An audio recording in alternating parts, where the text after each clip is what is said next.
La série Masaya est sortie le 1er janvier dernier et elle a déjà suscité de nombreuses polémiques. D'ailleurs, n'hésitez pas à me dire en commentaire si vous avez vu cette série et ce que vous en pensez.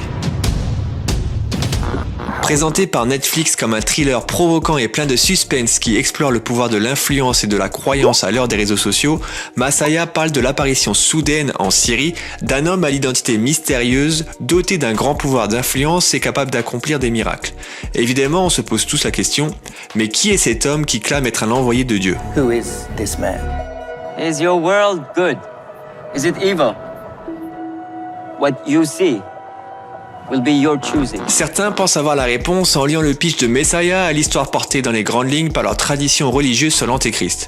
Le faux Messie, aussi connu sous le nom de Dajjal ou Al-Masayah ad-Dajjal pour les musulmans. Une figure de l'eschatologie majeure en islam appelée à apparaître vers la fin des temps avant le retour de Jésus, le Messie. Dans cette vidéo, je ne vais pas rebondir sur les polémiques liées à cette série, mais plutôt à ce que dit la Bible par rapport au faux Messie. Dans la Bible, Jésus nous prévient que lors des derniers jours du monde se lèveraient des Christ contrefaits qui se présenteront comme étant le Messie et prétendront être le sauveur du monde. Dans Matthieu 24, verset 5, on peut lire « Prenez garde que personne ne vous séduise, car plusieurs viendront sous mon nom, disant « C'est moi qui suis le Christ », et ils séduiront beaucoup de gens. » Je fais une aparté, mais vous remarquerez que la séduction est l'arme favorite du mal pour détourner les âmes. On le voit dans la Bible, mais aussi dans notre vie de tous les jours avec le type de personnes que l'on appelle les pervers narcissiques ou les imposteurs. Alors juste un conseil, faites très attention à vous. Ce n'est pas tout ce qui brille qui est bon. D'ailleurs, à la fin des temps, la Bible déclare dans Matthieu 7, versets 22 et 23 que ces personnes diront « Seigneur, Seigneur, n'avons-nous pas prophétisé par ton nom? N'avons-nous pas chassé des démons par ton nom? Et n'avons-nous pas fait beaucoup de miracles par ton nom? » Alors je leur dirai ouvertement « Je ne vous ai jamais connu, retirez-vous de moi, vous qui commettez l'iniquité. » On retourne à notre histoire de faux Messie et Jésus nous prévient qu'un des signes qui se produirait vers la fin des temps, juste avant son retour, serait l'apparition de faux Christ. Dans Matthieu 24, versets 23 à 26, on peut lire « Si quelqu'un vous dit alors « Le Christ est ici » ou « Il est là », ne le croyez pas. Car il s'élèvera de faux Christ et de faux prophètes, ils feront de grands prodiges et des miracles au point de séduire, s'il était possible même, les élus. Voici, je vous l'ai annoncé d'avance. Si donc on vous dit, voici, il est dans le désert, n'y allez pas. Voici, il est dans les chambres, ne le croyez pas. Paul prévient également les chrétiens au sujet de faux apôtres prêchant un Jésus qui n'est pas le véritable Jésus de la Bible. Dans 2 Corinthiens 11, versets 3 et 4, il est écrit « Toutefois, de même que le serpent séduisit Ève par sa ruse, je crains que vos pensées ne se corrompent et ne se détournent de la simplicité à l'égard de Christ.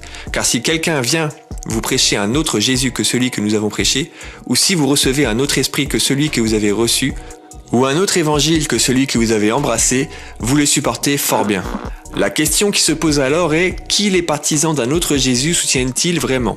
Dans 2 Corinthiens 11, versets 13 à 15, il est dit « Ces hommes-là sont de faux apôtres, des ouvriers trompeurs déguisés en apôtres de Christ. Et cela n'est pas étonnant puisque Satan lui-même se déguise en ange de lumière. Il n'est donc pas étrange que ces ministres aussi se déguisent en ministres de justice. Leur fin sera selon leurs œuvres. » Juste avant le retour de Jésus, un grand Christ contrefait fera son apparition sur terre. Dans 2 Thessaloniciens 2, versets 3 et 4, la Bible dit que personne ne vous séduise d'aucune manière, car il faut que l'apostasie soit arrivée auparavant et qu'on ait vu paraître l'homme du péché, le fils de la perdition, l'adversaire qui s'élève au-dessus de tout ce qu'on appelle Dieu ou de ce qu'on adore jusqu'à s'asseoir dans le temple de Dieu, se proclamant lui-même Dieu. Qu'adviendra-t-il de ce faux Christ et comment le reconnaîtrons-nous? La réponse est dans la Bible dans 2 Thessaloniciens 2, versets 8 à 10. Et alors paraîtra l'impie que le Seigneur Jésus détruira par le souffle de sa bouche et qu'il anéantira par l'éclat de son avènement. L'apparition de cet impie se fera par la puissance de Satan, avec toutes sortes de miracles, de signes et de prodiges mensongers, et avec toutes les séductions de l'iniquité pour ceux qui périssent parce qu'ils n'ont pas reçu l'amour de la vérité pour être sauvés. Le faux Messie est donc amené à être détruit et tous ceux qui l'auront suivi également. Quelle clé peut-on en tirer pour nos vies aujourd'hui ?